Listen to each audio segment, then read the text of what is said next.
Eugène Lampion. L'âge avançant, c'est bon d'avoir quelqu'un qui veille sur vous. Oui, alors vous avez peut-être un petit jeune qui vient vous donner un coup de main quand vous en avez besoin. C'est peut-être la voisine qui passe tous les jours. Vous avez même son numéro de portable pour l'appeler en cas d'urgence. Ou peut-être vous avez fait appel à un service de téléassistance. Et puis vous vous dites, oui, moi j'entends parler de mise en relation intergénérationnelle avec des petits jeunes justement, mais moi j'en connais pas. Comment faire ? Eh ben, on va peut-être en parler ensemble. Voyons ça. C'est jusqu'à 10h. Bienvenue chez vous pour cette première partie. Vos témoignages, vos questions également au 03 86 52 23 23. Ici au Cerf. 9h-11h, bienvenue chez vous. Et tout de suite, c'est Antoine qui est en ligne avec nous. Bonjour Antoine. Oui, bonjour. Alors Antoine, vous ne faites pas appel directement pour vous à un service de téléassistance, mais vous avez besoin de ce service pour un proche. Vous êtes aidant, comme on dit. Oui, effectivement, on s'occupe, ma sœur et moi, de notre grand-mère depuis le décès de notre maman. Ouais. Et voilà, tous les jours, on se relaie afin de lui rendre service. Et Alors ce relais, en quoi il consiste alors ce relais ? alors, tout simplement, nous, on va la voir tous les jours pour s'occuper d'elle, nous faire au quotidien tout ce qu'on peut faire pour elle, et puis tout simplement la voir, Ouais. et la voir tous les jours. Parce qu'évidemment, elle ne peut pas s'occuper de tout toute seule. Aujourd'hui, elle est plutôt en mobilité réduite, on va dire. Mhm. Et, voilà, c'est quelqu'un qui a toute sa tête, mais qui a besoin de nous au quotidien et qui veut surtout pas partir de chez elle. Donc on se relaie, ma sœur et moi, pour lui apporter l'aide dont elle a besoin. D'accord. Mais vous avez fait appel à un service aussi de téléassistance, c'est ça ? Ah oui, effectivement, oui. On a la téléassistance qui nous permet de nous sécuriser. Si jamais il y a un problème, il nous appelle. Et puis ça nous sécurise tous les jours. Et puis ça va sécuriser elle d'abord. Mais pour nous, c'est un soulagement de pouvoir compter sur, j'ai envie de dire, un service qui peut nous appeler si elle a besoin à tout moment. Et alors, en fait, moi, la question que je me pose, Antoine, c'est pourquoi à votre grand-mère, vous lui avez pas donné votre numéro de téléphone perso directement ? Pourquoi il y a besoin de ce service ? Le service de téléassistance, il apporte quoi en plus, alors ? Alors, mais elle n'a pas toujours son téléphone avec elle. Vous savez comment ça se passe. Il suffit qu'elle tombe. Il suffit juste qu'elle appuie sur son petit bouton et elle n'a pas toujours le téléphone à côté si elle tombe. C'est arrivé une fois déjà. Ouais. Donc, nous, ça a permis qu'on soit appelé tout de suite. Alors, heureusement, j'étais proche de son domicile, donc j'ai pu intervenir. Sinon, ils auraient sans doute appelé les secours. Donc, pour nous, ça, c'est très, très important, en fait. Et ça, vous l'avez mis en place il y a longtemps déjà ? L'été dernier. C'est quoi ? C'était à sa demande ou c'était parce que vous avez découvert que ça existait et vous vous êtes dit, tiens, ça nous aiderait bien ? On a vu que la mobilité était de plus en plus compliquée pour elle. Elle se lève de moins en moins. Donc, il nous fallait quelque chose. Et on avait entendu parler, il y a une voisine pas très loin de chez elle qui l'a. Et puis voilà, du coup, ça a un peu dédramatisé les choses. La voisine nous a montré comment ça fonctionnait. Et on a fait appel à Vitaris. Et ça nous a permis à nous d'avoir cette sécurité tous les jours. Et on en est bien content jusqu'à présent. Mais en tout cas, la proposition, elle venait de vous ou d'elle, en fait ? C'est ça la question que je me pose là. Elle voyait bien que ça allait être compliqué. On commençait à lui parler de pouvoir être placée vulgairement. Et elle ne le souhaitait pas parce que, vous voyez, elle a tous ses repères à la maison. Ouais. Elle voulait surtout pas partir de son domicile. Donc on a trouvé cette solution. On a été d'accord, tout simplement. On lui a montré. Donc pour elle, c'était pas très sorcier. Donc voilà, c'est quelqu'un qui a toute sa tête, si vous voulez. Donc elle sait très bien l'utiliser si elle en a besoin. Elle l'a toujours avec elle, un petit bouton qu'elle porte au poignet. Et voilà, donc elle sait très bien qu'en cas de besoin, elle peut appuyer dessus. À n'importe quel moment. D'accord. Juste, Antoine, on parle d'elle, mais on n'a même pas donné son prénom à votre grand-mère. Comment c'est son prénom ? C'est Jacqueline. Parce que peut-être Jacqueline, elle écoute la radio, on va quand même lui passer le bonjour. Je sais pas. Elle regarde plutôt la télé, mais bon, on ne sait jamais. D'accord. Très bien. En tout cas, merci pour ce témoignage, Antoine. Je vous en prie. Et je vous souhaite une bonne journée. À très bientôt. La musique à la radio, la musique, c'est Amel Bent maintenant, ici au Cerf, avec Triste. Et puis, vous aussi, vos témoignages, peut-être vous avez fait aussi appel à un service de téléassistance. N'hésitez pas à nous appeler, ou si vous vous posez des questions, à nous appeler également. J'ai un spécialiste qui nous rejoint. Amel Bent, Triste, on aura Queen aussi, I Want to Break Free. Ça, c'est pour la partie musique. Et puis, pour notre sujet aujourd'hui, bienvenue chez vous. Nous parlons alors de téléassistance, mais peut-être au sens très large. Vous allez comprendre pourquoi, puisque c'est la journée européenne de la solidarité intergénérationnelle. Là, bientôt, le 29 avril. Nous allons accueillir pour cette émission le président de Tunstall Vitaris, France et Benelux d'ailleurs. C'est Alain Monteux qui est avec nous. Bonjour Alain. Bonjour Roger. Bonjour à tous. Et avec vous, donc, on va parler de téléassistance, soit, mais aussi de mise en relation intergénérationnelle. Alors là, on l'a vu dans l'exemple tout de suite, dans le témoignage qu'on avait pour débuter cette émission. Ce sont les petits-enfants qui font office de relation intergénérationnelle, on va dire. Mais ça peut aller bien au-delà et on va voir ça tout de suite avec vous. Alors, qui est-ce qui veille sur vous qui nous écoutez? Vous êtes à la maison, vous êtes seul, vous êtes âgé et peut-être un peu en perte d'autonomie. Vous avez choisi quelqu'un ou quelqu'un s'est proposé spontanément peut-être pour veiller sur vous, pour passer tous les jours, qui vous a laissé son numéro de portable. Mais peut-être aussi vous avez ce petit bouton pour la téléassistance. On en parlait tout à l'heure avec le premier témoignage dans cette émission. Bienvenue chez vous, le témoignage d'Antoine. Alors pour en parler, vous nous appelez au 03 86 52 23 23 et avec mon invité Alain Monteux, président de Tunstall Vitaris, nous allons entrer dans le vif du sujet tout de suite. Déjà, dans le témoignage d'Alain, il y a des choses que vous avez notées, des choses qui, évidemment, vous ramènent à votre cœur de métier, j'imagine. Oui, j'ai noté les apports de la téléassistance, que s'ils ont été très très bien décrits. C'est de pouvoir, quand vous êtes proche, être rassuré en cas d'incident. Par rapport à la comparaison en laissant son numéro de téléphone, là vous savez que même si vous êtes parti faire une balade en vélo, même si vous faites des travaux au fond du jardin, votre proche, s'il appuie sur le bouton, il y a quelqu'un qui va lui répondre 24 heures sur 24 et qui va mettre en place ce qu'il faut. Donc si c'est un besoin de parler et d'échanger, votre proche va avoir quelqu'un à qui parler, avec qui échanger, voire rire toute la journée. Et s'il se passe quelque chose de grave, on va pouvoir mettre en place des services de secours si nécessaire. C'est-à-dire si le proche ne répond pas, c'est ça. Si le proche qui est en relation avec la téléassistance ne peut pas décrocher ou ne peut pas appeler, ne peut pas se rendre sur place, dans ces cas-là, c'est vous qui prenez le relais. Mais quand vous dites intervenir, c'est quoi? Vous appelez les pompiers ou Alors oui, on va appeler les services de secours et on va leur signaler qu'il y a une personne potentiellement en danger. Donc on va effectivement d'abord faire ce qu'on appelle une levée de doute, prévenir le réseau de solidarité qui a été mis en place au moment de la signature du contrat, donc des proches, un voisin, une connaissance, avec un moyen d'accès qui va pouvoir aller vérifier si tout va bien. Et s'il y a un souci, on prévient les services de secours et si personne n'est disponible, effectivement, en cas de risque potentiel, on va prévenir les services de secours. Donc vous avez vraiment un filet de sécurité. Mais la première chose, peut-être, c'est que vous appelez la personne concernée directement, celle qui a appuyé sur le bouton. Oui, bien sûr, on va avoir un échange avec elle, ce qui va nous permettre d'évaluer si c'est quelque chose de grave. C'est pour ça que je vous dis, il y a quand même 90% des personnes qui appuient sur le bouton. 90% des appels qu'on reçoit, c'est juste des personnes qui ont besoin de parler, d'échanger, comme je vous disais.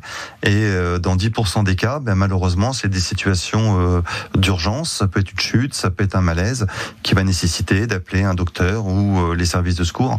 Et on fait toujours une levée de doute avec le réseau de solidarité pour vérifier que tout va bien. Ouais. Donc c'est vraiment important effectivement ce dialogue. Si la personne ne répond pas, on va essayer de la rappeler pour sur son téléphone pour voir si elle répond ou sur l'appareil et on préviendra effectivement les services de secours qu'en dernier recours, une fois qu'on a validé qu'il y en avait besoin. D'accord. Et alors quand vous dites le 90% des fois, c'est pour parler parce que c'est la solitude qui pèse, c'est pour parler parce qu'il y a des questions, est-ce que c'est moi administratives ou quoi que ce soit. Non, je parle vraiment de besoin d'échanger, d'avoir. Vous savez, les personnes âgées, mais pas que âgées d'ailleurs, parce qu'on parle beaucoup aussi de ça pour les étudiants, se sentent de plus en plus seuls. Il y a de plus en plus de personnes isolées, et nous, on est un lien 24 heures sur 24. Si vous avez besoin d'échanger, puis aussi, si vous avez besoin d'un service de proximité, d'une aide, on est aussi là pour mettre en place avec des partenaires, avec vous avez commencé à en parler tout à l'heure, avec des étudiants, par exemple, des services de proximité. Je prends toujours l'exemple de changer une ampoule. Ça peut être compliqué, elle peut être haute. Ouais. Il faut peut-être monter sur un escabeau, on peut risquer de chuter. Si vous appelez un électricien, je suis pas sûr qu'il va se déplacer pour ça. Donc nous, on a essayé de mettre en place des services de proximité, des services de conciergerie, des services avec des étudiants pour justement venir pallier à ces petits soucis du quotidien. D'accord. Alors moi, je vais juste faire un petit clin d'œil quand vous dites pour parler. Ça veut dire que chez Tunstall Vitaris, il y a des gens qui sont payés pour discuter au téléphone. Oui, que ce soit sur des appels entrants, ou il y a aussi des personnes qu'on appelle régulièrement, parce qu'elles ont demandé qu'on les appelle régulièrement, parce qu'elles se sentent seules. Et ça va être des conversations, on va essayer de former des binômes, et ça va être des conversations sur des sujets qui reviennent. Si vous êtes passionné de littérature, si vous êtes passionné de cinéma, ou juste si vous voulez parler de vos enfants, en bien ou en mal d'ailleurs, nous on est une oreille... attentive, les deux sont possibles. Hein. Oui, tout à fait. Mais ça veut dire aussi qu'il y a un moment, un lien qui se crée entre la personne qui est au téléphone, qui répond chez vous, et la personne qui a fait appel à vos services. Tout à fait, c'est l'idée, c'est de ne pas avoir un service anonyme, mais bien avoir une Blandine qui appelle une Jacqueline. D'accord, donc connaître la personne qu'on appelle, quoi. Tout à l'heure. D'accord. Oui. De savoir si elle a un chien, de comment il s'appelle, de savoir un peu de sa vie, ce qui permet d'échanger, de voir comment la situation de la personne évolue, de donner aussi un peu de soi, parce que c'est comme ça qu'il y a du dialogue. C'est pas que de l'écoute, c'est aussi un peu de donner un peu de soi, de raconter un peu de soi, pour que ça soit un vrai échange. Alors, Alain Manteau, on va continuer cette discussion, bien sûr, et puis vous allez nous expliquer justement cette mise en relation intergénérationnelle, alors avec un étudiant qui peut venir filer un coup de main, que vous mettez en place en ce moment, et puisque justement il y a cette journée européenne de la solidarité intergénérationnelle qui approche à grands pas, c'est l'occasion rêvée. On voit ça dans 3 minutes. D'abord, je vous propose d'écouter Queen, I Want to Break Free, puis vous qui nous écoutez, si vous avez des témoignages à apporter sur ce sujet, alors de la téléassistance ou simplement du coup de main par le voisin, n'hésitez pas à nous appeler. Queen, I Want to Break Free. On a aussi Héloïse et Ivar qui vont nous chanter. On sera là, mais pour l'instant, nous sommes là pour vous avec Bienvenue chez vous aujourd'hui. Le sujet de la téléassistance. Alors, téléassistance, on en parle avec Alain Monteux, président de Tunstall Vitaris, et qui est en ligne avec nous en duplex. Alain, on a parlé de téléassistance. Moi, j'aimerais qu'on en vienne maintenant. On y a fait allusion déjà 2 fois dans la conversation, mais sans vraiment mettre les pieds dans le plat, à cette mise en relation intergénérationnelle. Alors, avec un étudiant, c'est un service vraiment avec seulement des étudiants, ou ça peut concerner n'importe quel jeune? On a 2 services. On a un service de conciergerie classique, donc là c'est des services électriciens, plombiers, et on a mis en place des services avec vraiment c'est vraiment des étudiants qui vont venir à domicile pour un besoin exprimé, que ça soit effectivement, comme je disais tout à l'heure, de réparer une ampoule, ou peut-être juste de jouer aux échecs, ou de aller marcher avec vous, ou de vous accompagner au cimetière, ou de faire du violon, je ne sais pas. Et c'est surtout un prétexte pour échanger et pour avoir quelqu'un effectivement à qui parler. Si je prends l'exemple du violon, ça ou des échecs, ça peut être sur un sujet qui vous passionne ou sur lequel vous étiez très très actif et vous voulez, je sais pas, vous y remettre ou continuer de vous y mettre. Et c'est le moyen d'échanger avec quelqu'un de plus jeune que vous et d'échanger des expériences, et ça veut dire des alors moments de vie. L'étudiant qui va donc venir, c'est quelqu'un qui donc a pour mission de toute façon de venir au moins une fois par jour, ou c'est à la demande? Comment ça se passe? Ah non, c'est pas une fois par jour, c'est effectivement à la demande.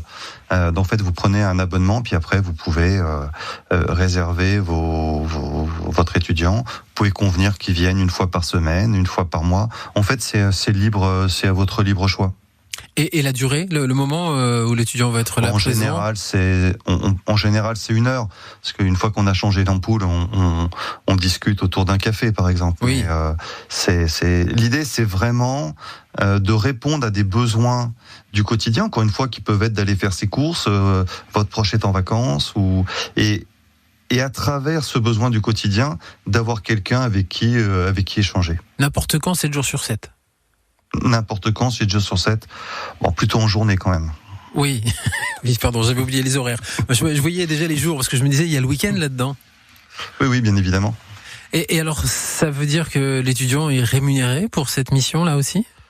Exactement, il est rémunéré pour sa mission.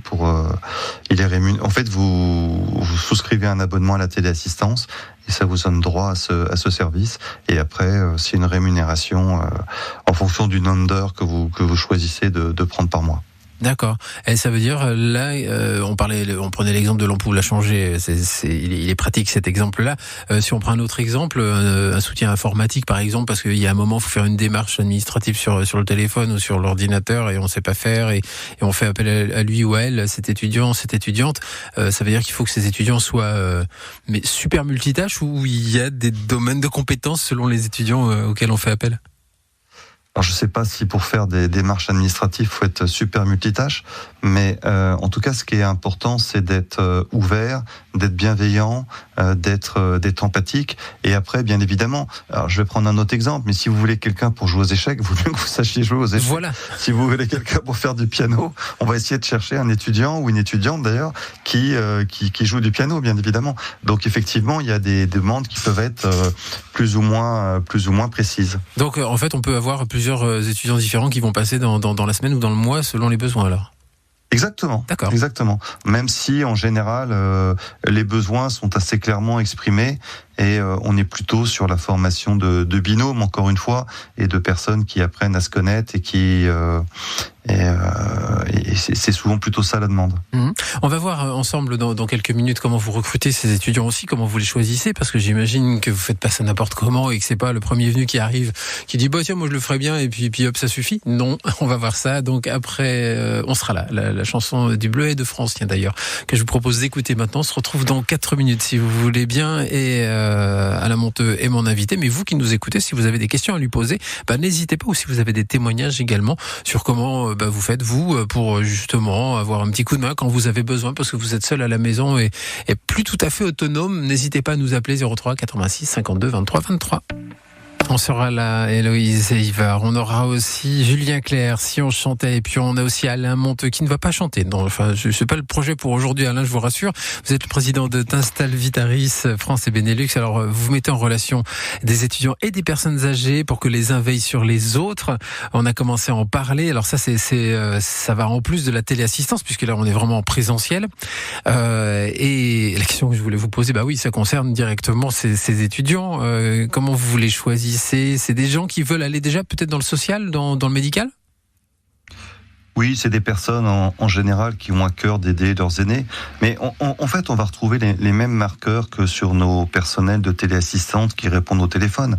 C'est des personnes qui ont à cœur d'aider, qui sont intéressées par échanger avec des personnes âgées et qui ont des qualités d'écoute et de communication, encore une fois, de bienveillance et d'empathie.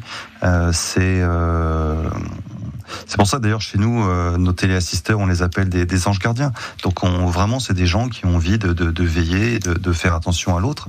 Et ils vont être recrutés via un questionnaire et via des entretiens en face à face, de façon assez classique et traditionnelle. D'accord. C'est peut-être aussi des jeunes qui ont dans leur entourage justement un aïeul qui est vieillissant et justement peut-être dépendant et qui ont commencé déjà à leur porter un soutien particulier. Alors c'est une excellente remarque. On voit souvent, et on le voit aussi dans nos effectifs, des personnes qui nous rejoignent parce que ils ont un proche, plus ou moins proche d'ailleurs, qui avait la téléassistance. Ils ont vu l'aide que ça pouvait apporter, ou à l'inverse, ils ont découvert la téléassistance après et ils ont dit c'est dommage, j'aurais bien avoir eu ce système pour mon proche et qui choisissent ce type de métier justement pour aider.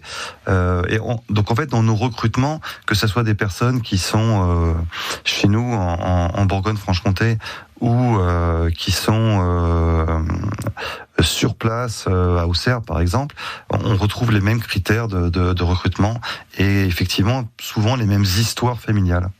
Alors, il est question de téléassistance, donc il est question aussi de perte d'autonomie, d'envie de maintien à domicile. Donc ça veut dire aussi qu'il y a une frontière, j'imagine, à laquelle il faut faire attention. Ces étudiants ne sont pas des aides à domicile, ils ne sont pas là pour faire le ménage, ne sont pas là pour lever les personnes de leur lit, etc., j'imagine. Clairement, on n'est pas du tout là-dedans. Il ne s'agit pas de remplacer une aide à domicile, une auxiliaire de vie, une infirmière. On n'est pas du tout là-dedans. On est sur de l'échange intergénérationnel, comme vous l'avez dit. On est sur des petits services de proximité, mais majoritairement on est sur de l'échange. Et on est sur de l'échange aussi passion, comme je disais tout à l'heure. Non, bien évidemment, c'est pas du tout la même chose. Il faut le repréciser parfois, j'imagine, peut-être avec certains de vos clients. Non, il n'y a pas besoin il n'y a pas de débordement, je veux dire. La différence entre l'aide à domicile, l'auxiliaire de vie, l'infirmière. D'ailleurs, chez certaines personnes, ils vous disent qu'ils ont vu personne de la journée alors que l'infirmière allait passer, parce que pour eux, ça rentre pas dans le cadre de l'échange, alors que l'étudiant qui va passer va rentrer dans ce cadre-là. D'accord. Oui, c'est que peut-être le facteur sera passé là aussi en vitesse, mais que c'est pareil, c'est pas quelqu'un qui a pris le temps de discuter. D'accord. Alors, il y a la question financière et ça va falloir qu'on prenne le temps d'en parler parce qu'évidemment, combien ça coûte, que ce soit de la téléassistance ou que ce soit ce service qui met en relation donc ces étudiants avec les personnes âgées, et puis aussi combien on est payé quand on est étudiant. Il y a des parents sans doute qui nous écoutent en ce moment en disant tiens, peut-être ça pourrait intéresser ma fille, mon fils. Il faudra que je leur en parle. On va en parler si vous voulez bien, mais d'abord je vous propose d'écouter Julien Clerc. Si on chantait ici au Auxerre, bienvenue chez vous aujourd'hui.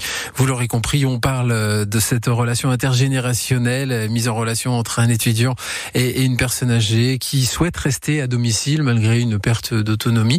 On en parle encore dans 3 minutes. Vos coups de fil au 03 86 52 23 23. La grande vie. Si on chantait, c'est Julien Clerc et on continuera de chanter d'ailleurs, c'est tout à l'heure avec Captain Sensible What. Je vous rappelle qu'aujourd'hui, bienvenue chez vous dans cette première partie.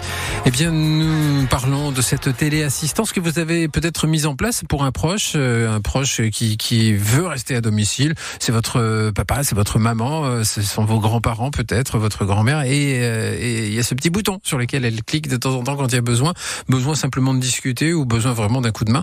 Et puis peut-être justement cette mise en relation intergénérationnelle, ça vous intéresse pour justement ce proche, ou vous êtes directement concerné et vous dites moi j'aimerais bien que ce soit un étudiant, une étudiante qui passe à la maison pour pouvoir discuter ou quoi. N'hésitez pas, si vous avez des questions, il va falloir faire FISAP pour nous appeler, mais le numéro d'ici au CERF, c'est toujours le 03 86 52 23 23. Combien ça coûte? On va en parler tout de suite avec Alain Monteux, président de Tunstall Vitaris.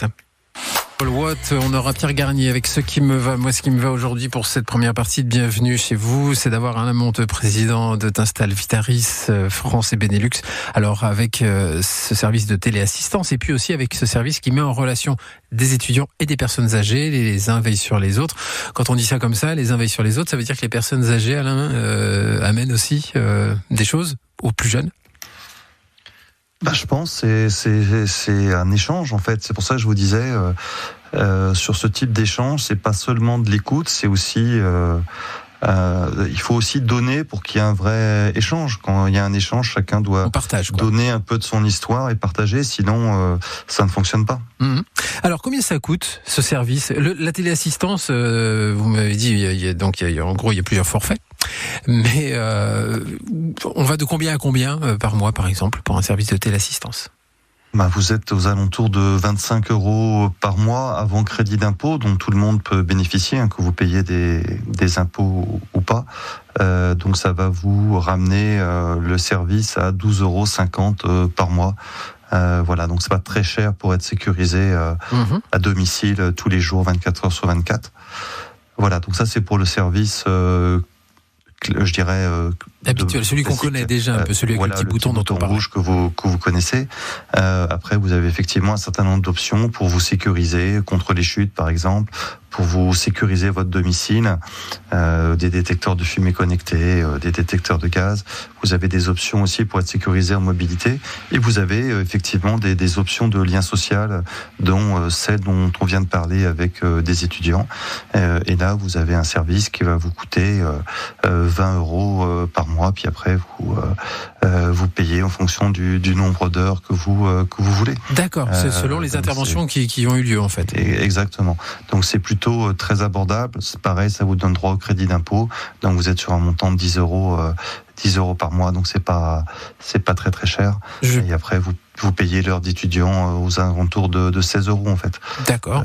Et tout ça, c'est éligible au crédit d'impôt. Donc, vous voyez, on est sur des tarifs qui sont quand même très, très abordables pour avoir un échange qui est dans le lien de la téléassistance. En fait, vous pouvez très bien aussi combiner des appels sortants et des présences physiques. C'est pour ça, vous disiez, la téléassistance, c'est plutôt à distance, mais avec ce type de service, on arrive à combiner les deux, et on sait bien que dans certains cas, c'est fort utile. D'accord. Bon, on va s'arrêter là, Alain Monteux, mais bien sûr, je mets des liens utiles sur la page de l'émission avec la réécoute de cette émission sur la page de Bienvenue chez vous sur le site Ici Auxerre.